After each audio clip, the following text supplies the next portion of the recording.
శ్రీవల్లిగా నేనేంటో చూపించా, ఈసారి విలన్గా అదరగొట్టేస్తానంటున్నారు Rashmika. So first of all welcome to #you, this is Karthik. So ఈరోజు విలన్గా రష్మిక అంటే కొంచెం ఆలోచించాల్సిన విషయం. ఎందుకంటే ఇప్పటి వరకు చేసిన పాత్రల్లో, ఆమె నటించిన పాత్రల్లో ఆమె వర్క్ చేసిన style okay, she is very good enough. And ఆవిడ వర్కింగ్ స్టైల్ అనేది కూడా చాలా యూనిక్గా, ఆవిడ స్క్రిప్ట్ సెలెక్షన్ కూడా చాలా యూనిక్గా ఉంటుంది. మనం ప్రీవియస్గా యానిమల్ కానీ, చావా కానీ, లేకపోతే ఇప్పుడు ఫ్యూచర్లో వచ్చే రణబాలి, మన VD14 అందులో కూడా ఒక గొప్ప పాత్ర తీసుకున్నారు, ఒక గొప్ప పాత్రలో నటించబోతున్నారు ఆవిడ. సో పుష్ప 2 కానీ, పుష్ప కానీ, ఈ ఫిలిమ్స్ మనం ఆల్రెడీ చూసాం. అండ్ గర్ల్ ఫ్రెండ్, ఇది కూడా మంచి సినిమా, మంచి ఉమెన్ సెంట్రిక్ సినిమా అది. సో షీఈస్ రిప్లేసింగ్ అనుష్క గారు అని చెప్పచ్చు. ఇదివరకు ఉన్న అనుష్క గారిని రష్మిక గారు రిప్లేస్ చేస్తున్నారని కూడా మనం అనుకోవచ్చు. సో ఇప్పుడు అల్లు అర్జున్ అట్లీ అంటే A22 A6 అని చెప్పి హ్యాష్ట్యాగ్ అనేది మనకు ట్రెండ్ అవుతుంది.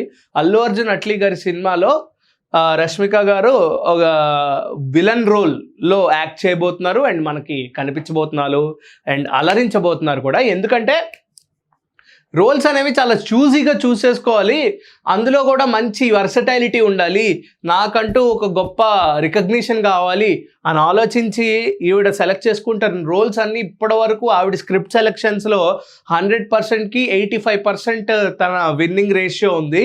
స్క్రిప్ట్ సెలెక్షన్స్లో ఒక మంచి యూనిక్ స్క్రిప్ట్ సెలెక్షన్ ఈ యొక్క ప్రజెంట్ జనరేషన్ హీరోయిన్స్లో చాలా యూనిక్గా ఆలోచిస్తుంది ఆవిడ.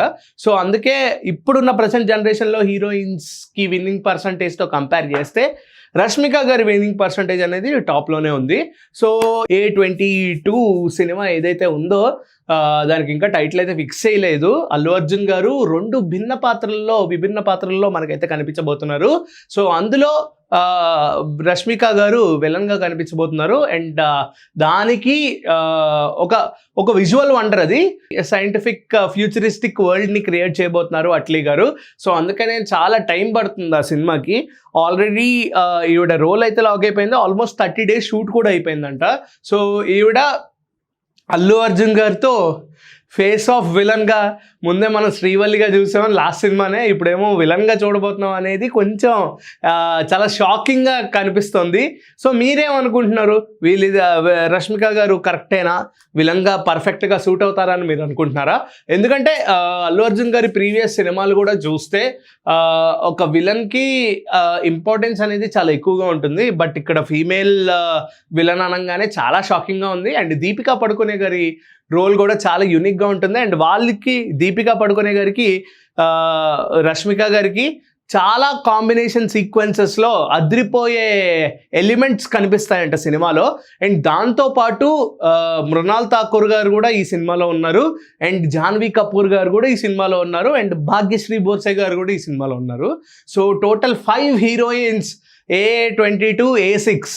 అల్లు అర్జున్ గారి 22nd ఫిలింలో అట్లీ గారి డైరెక్షన్లో ఈ సినిమా అయితే రూపుదిద్దుకోబోతోంది.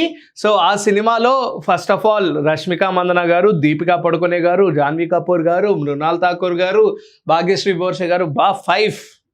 What a man! Allu Arjun గారు, యు ఆర్ లక్కీ అండి నిజం చెప్పాలంటే. సో జోక్స్ అపార్ట్, సినిమాలో కంటెంట్ అనేది ఎంత బాగుంటే, ఎంత అలరించబోతుంటే, ఎంత ఫ్యూచరిస్టిక్గా, ఎంత సైంటిఫిక్గా ఉంటే వీళ్ళు ఇలా ఆలోచించి రష్మిక గారిని విలన్గా తీసుకుని ఉంటారు. So that's the final point I want to conclude. ఈవిడైతే కరెక్ట్గా వర్క్ అవుతారని చెప్పి నాకైతే అనిపిస్తుంది. అండ్ దాంతోపాటు ఇది కొంచెం ఉమెన్ సెంట్రిక్గా, ఉమెన్ వరల్డ్ ఎస్టాబ్లిషింగ్ మీద ఈ సినిమా అయితే రూపుదిద్దుకోబోతోందని కూడా మనకు తెలుస్తుంది. సో మీరేమనుకుంటున్నారు, రష్మిక గారు విలన్గా సెట్ అవుతారంటారా? దీపికా పడుకునే గారికి, రష్మిక గారికి మధ్య కాంబినేషన్ సీక్వెన్సెస్ ఎలా ఉండబోతున్నాయి? అల్లు అర్జున్ గారు హీరోగా, ఈవిడ విలన్గా సెట్ అవుతారంటారా? సో మీ యొక్క కామెంట్ ఏంటో కింద అయితే తెలియజేయండి. Until then keep watching #you, this is Karthik signing of.